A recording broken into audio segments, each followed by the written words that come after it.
Immanuel Kant nació en Königsberg, en la Prusia Oriental, en 1724. Su filosofía representa la síntesis superadora de las corrientes empirista y racionalista que atraviesan la Edad Moderna. Entendió que la filosofía debía responder a tres preguntas básicas: ¿qué puedo conocer? ¿Qué debo hacer? ¿Y qué me es permitido esperar? Consideró que la metafísica es imposible como saber, pero irrenunciable como inquietud humana. De lectura difícil y a menudo árida, su obra no ha perdido vigencia y sigue siendo hoy ineludible para quien quiera avanzar en la reflexión filosófica.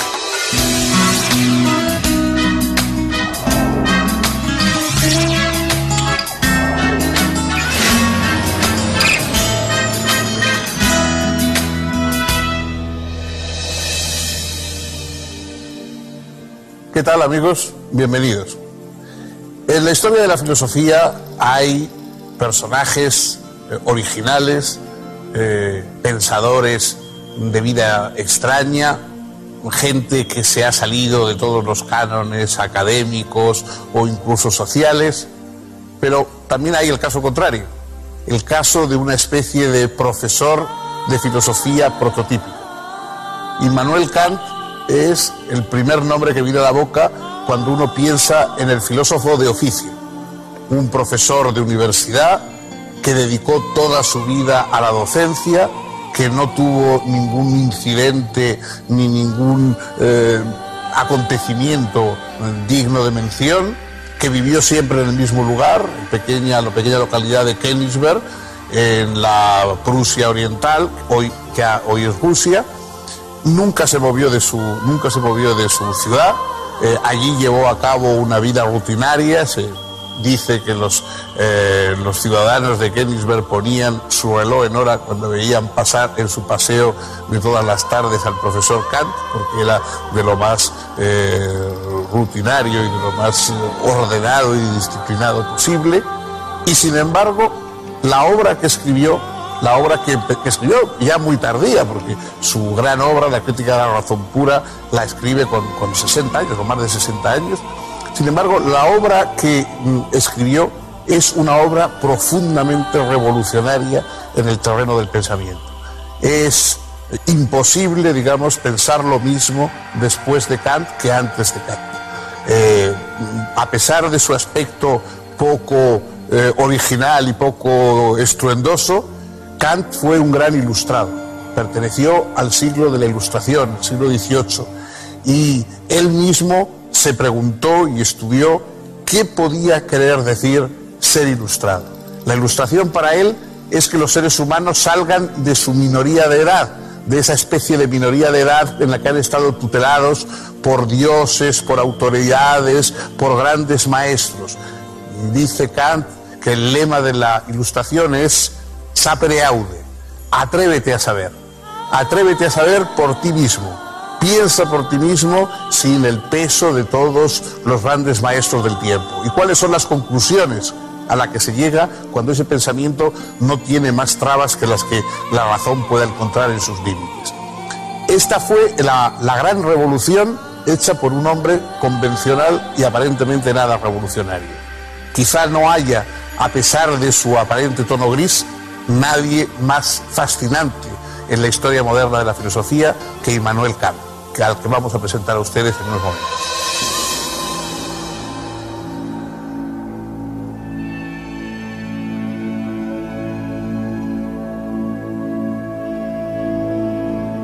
Immanuel Kant era de origen humilde. Su padre fue talabartero y solo con enormes sacrificios pudo afrontar los gastos de la educación de su hijo. Pero Immanuel mostró enormes condiciones intelectuales y no tardó en encontrar benefactores que le permitieran continuar sus estudios en los niveles superiores. Estudió lógica, metafísica, ciencias naturales, geografía y teología en la Universidad de Königsberg. Al completar sus estudios, se empleó como preceptor en un par de familias nobles y luego ocupó una plaza de ayudante bibliotecario. Para esa época ya había escrito algunos textos que le fueron dando prestigio académico. Dictó un número enorme de cursos acerca de materias muy variadas.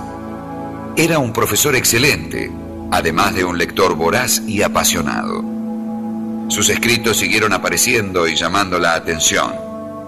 En 1770 fue nombrado finalmente profesor ordinario de lógica y metafísica. 2 veces estuvo a punto de casarse, pero en ambos casos desistió a último momento. Gustaba decir que casarse era bueno y no casarse mejor. Temía que la vida matrimonial fuese causa de distracciones y quería dedicar todas sus fuerzas a la construcción de su obra. Su intensa actividad lo obligó a organizar cuidadosamente el horario de su jornada. Era un hombre metódico y de hábitos extremadamente rutinarios. En su cátedra, Kant exponía la sistematización oficial de la filosofía de su época. Sin embargo, estaba ya elaborando su propio sistema. Cuando comenzó creyó que la redacción le insumiría unos 3 meses, pero trabajó en ello durante 11 años. La obra se publicó en 1781. Su título era Crítica de la razón pura. Uno de los temas más debatidos en la filosofía a partir del comienzo de la modernidad es el si recibimos todo lo que sabemos, todo lo que podemos conocer, lo recibimos por medio de nuestros sentidos, o hay algún elemento innato en nosotros, hay algún elemento, digamos, que esté antes, previo a la aportación de los sentidos. Este ha sido el gran tema de debate. Los empiristas más o menos anglosajones como Locke, Hume, etcétera, optaban radicalmente por que todo nos venía como datos de la experiencia. Una línea como la de Leibniz, etcétera, pues sostenía que el entendimiento era previo de alguna forma a también a los datos de los sentidos. Bueno, Kant establece a lo largo de su crítica de la razón pura un análisis magistral de la relación entre lo que recibimos por medio de los sentidos y lo que aportamos nosotros como estructura de ese material recibido por medio de los sentidos. Es decir, nosotros tenemos ya una organización mental, una organización de nuestras capacidades de comprensión que son alimentadas por lo que recibimos de los datos de los sentidos, pero esos datos tienen que configurarse de acuerdo con las condiciones de nuestra forma de conocer. Es verdad que no conocemos nada sin que los sentidos nos proporcionen datos experimentales, pero es verdad que esos datos experimentales reciben y se configuran de acuerdo con la propia organización de nuestra forma de conocer, que no tiene por qué ser exactamente la única posible. Es decir, piensa Kant, quizá nosotros no conozcamos nunca la realidad en sí, la cosa en sí, lo que él va a llamar el noúmeno. Es decir, ¿cómo son las cosas? Nosotros sabemos lo que las cosas a través de los sentidos nos dan para influir en nosotros y cómo organizamos ese material nosotros. Eso es lo que llamamos conocimiento. Conocimiento es la mezcla entre lo que dan los sentidos y lo que da nuestra estructura de conocimiento. Eso es lo que nosotros podemos saber. Más allá están las cosas que quizá pues, puedan ser vistas por una divinidad o por alguien por el estilo. Nosotros solo podemos ver lo que nuestros sentidos nos dejan ver. Lo mismo que hay sonidos o que hay luces que los humanos no podemos percibir, un perro puede percibir ultrasonidos que no podemos percibir nosotros, etcétera. Del mismo modo, lo que nosotros recibimos está condicionado por lo que nosotros somos capaces de comprender y de organizar. Esa teoría cognoscitiva que resuelve una polémica de siglos es quizá la mayor aportación en el terreno de la epistemología de Immanuel Kant.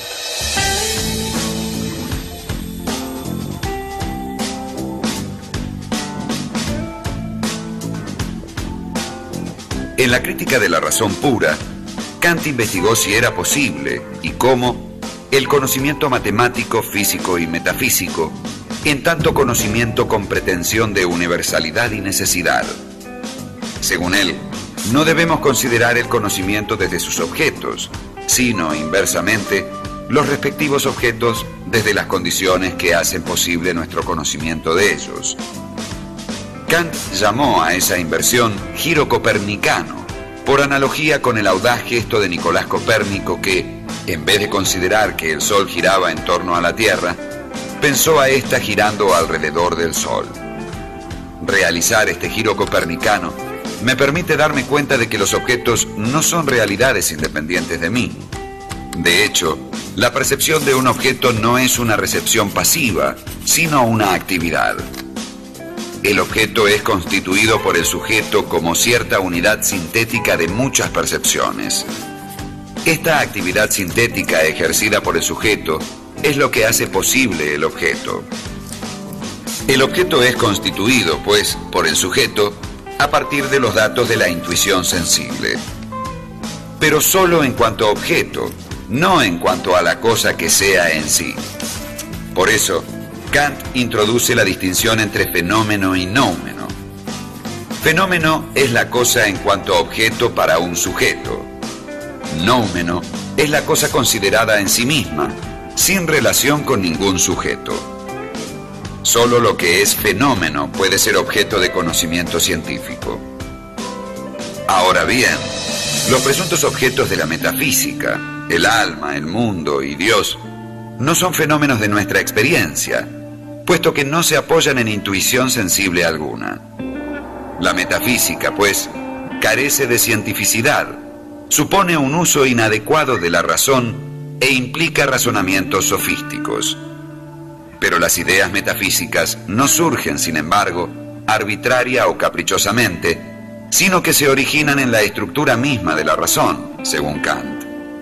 La razón tiende siempre a subordinar cada condición a una condición más general y tiende, así, a establecer sintéticamente una condición incondicionada por horror al progreso al infinito. Esta ilusión trascendental no cesa jamás, pues es natural e inevitable. De tal modo, nunca podremos conocer los presuntos objetos de la metafísica, pero tampoco podremos dejar de preguntarnos acerca de ellos. La metafísica, según Kant, es imposible como ciencia, pero es ineludible como tendencia inherente al hombre.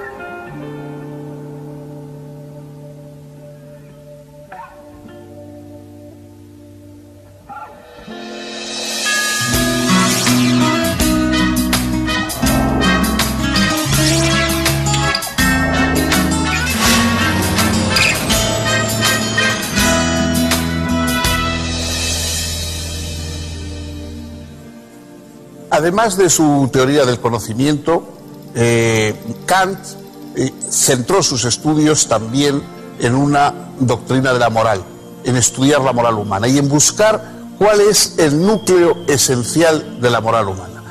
La moral está relacionada con la acción, con la actividad. Nosotros no somos dueños de todas las consecuencias de nuestras acciones, es decir, estamos viendo permanentemente que hacemos cosas cuyos resultados son opuestos o por lo menos diferentes a lo que habíamos buscado. Entonces eso nos puede inhibir y decir, bueno, ¿para qué voy a intentar yo realizar tal o cual cosa si luego sus resultados van a ser muy distintos? Kant piensa que lo práctico y lo verdaderamente moral en cada uno de nosotros es la buena voluntad.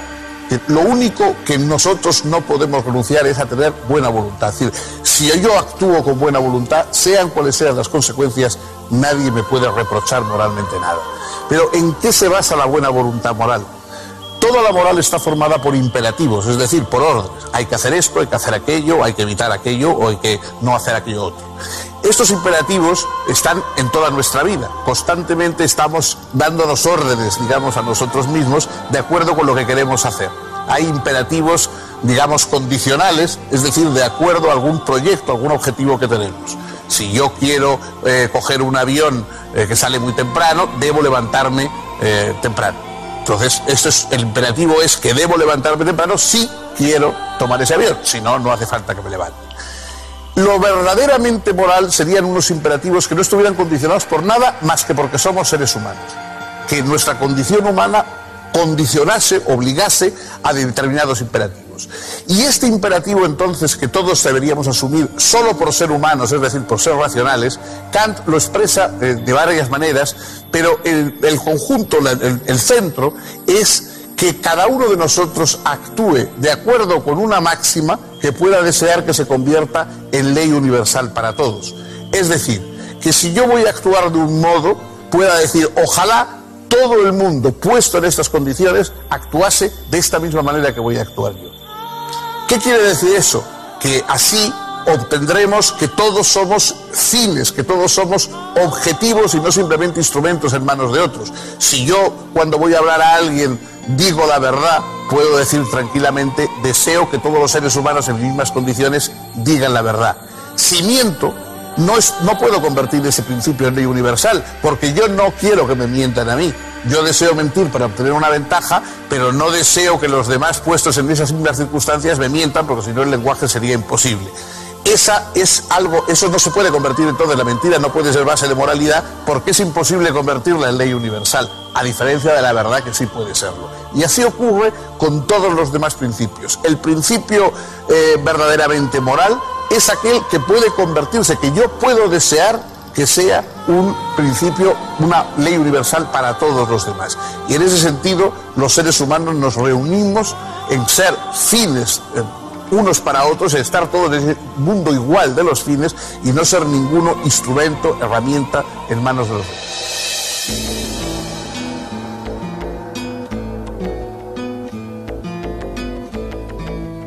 Mostrando una inmensa vitalidad intelectual, Kant publicó en pocos años una serie de escritos importantes. Los prolegómenos a toda metafísica futura en 1783. La fundamentación a la metafísica de las costumbres en 1785. Los primeros principios metafísicos de la ciencia natural en 1786. Y la crítica de la razón práctica en 1788. En esta, Kant se propuso fundar una ética racional y autónoma que se apoyase solamente en la razón y que no dependiera de inclinaciones subjetivas. En este sentido, lo primero que Kant descubrió es que no hay prácticamente nada que pueda ser llamado bueno absolutamente, a no ser una buena voluntad. Y solo es buena una voluntad que actúa por respeto al deber. Kant desarrolló sus ideas éticas como el resultado lógico de su creencia en la libertad fundamental del individuo. No consideraba esta libertad como una libertad no sometida a leyes, sino más bien como la libertad del gobierno de sí mismo, la libertad para obedecer en conciencia las leyes del universo, tal como se revelan por la razón. En 1790 publicó la tercera de sus críticas, la crítica del juicio o crítica de la facultad de juzgar, obra en la que analizó la facultad racional de subsumir lo particular en lo general y hallar lo general en lo particular. Se ocupó allí de estudiar el juicio estético y el juicio teleológico. En 1793, Kant hizo conocer su obra La religión dentro de los límites de la mera razón, que le valió una amonestación por parte del emperador prusiano Federico Guillermo en persona. Se le reclamó una retractación respecto de su filosofía religiosa si quería evitar dolorosas consecuencias. Kant no autorizó ninguna modificación en su escrito, pero se comprometió de allí en adelante a no hablar de religión, al menos mientras el emperador viviese. En 1795 publicó La Paz Perpetua, obra en la que abogaba por el establecimiento de una federación mundial de estados republicanos. Y en 1797, La Metafísica de las Costumbres, donde expuso su teoría jurídica y política. Kant creía que el bienestar de cada individuo debía ser considerado en sentido estricto como un fin en sí mismo, y que el mundo habría de progresar hacia una sociedad donde la razón obligaría a todo legislador a crear sus leyes de tal manera que pudieran haber nacido de la voluntad única de un pueblo entero y a considerar todo sujeto, en la medida en que desea ser un ciudadano, partiendo del principio de si ha estado de acuerdo con esta voluntad.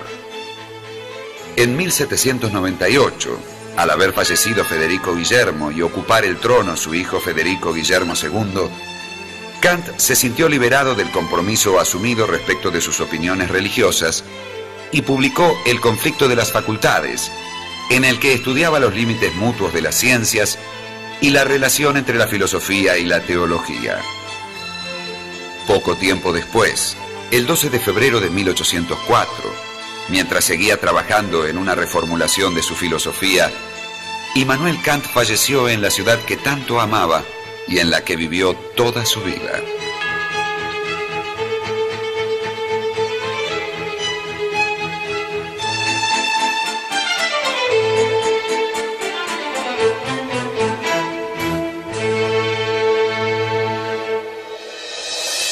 La figura de Immanuel Kant ha sido inmensamente influyente en la historia, digamos, profesional de la filosofía. Si quizá sus teorías, sus doctrinas no han llegado más que mediatamente al gran público, todos los estudiosos de la filosofía lo tienen como una pieza esencial, la que va desde la Ilustración hasta el idealismo alemán, hasta la edad contemporánea. Sin su filosofía sería inexplicable el pensamiento de Hegel, el pensamiento de Schelling, incluso sería inexplicable prácticamente toda la teoría de la epistemología moderna, ¿no? que surge de esas doctrinas kantianas. También el principio de la moralidad, esa idea de la buena voluntad, de la máxima universal para todos, es decir, esa búsqueda del mecanismo formal de la moral, no de los contenidos, sino de cómo tiene que ser una fórmula para que pueda ser aceptada moralmente, ¿no? Que es lo que busca Kant. ¿Qué tipo de fórmula puede ser aceptada como principio moral? Eso sigue estando en todos los debates éticos, en todos los debates morales. Ese logro sigue estando vivo y activo. Pero hay más, porque Kant, aparte de esas obras tan abstractas, escribió opúsculos centrados en temas muy concretos. Por ejemplo, su estudio sobre la paz perpetua. Es decir, sobre la idea de cómo pueden los países alcanzar un equilibrio de paz. Y entonces cómo prefigura la idea de una alianza de naciones, de una alianza internacional, en la cual cada uno de los países renunciara a parte de su soberanía para poder en conjunto vivir en armonía y en paz. En fin, hay una serie de temas, hoy por ejemplo, cosas como las Naciones Unidas y como grandes instituciones internacionales responden a principios kantianos.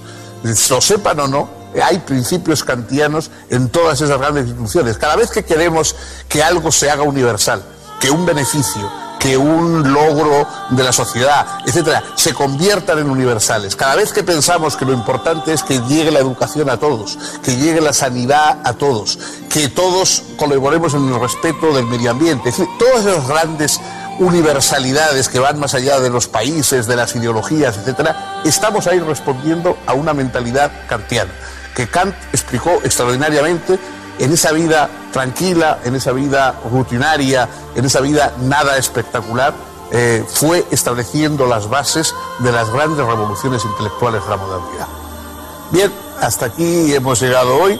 El próximo día continuaremos con otro filósofo y esperamos que también con su compañía.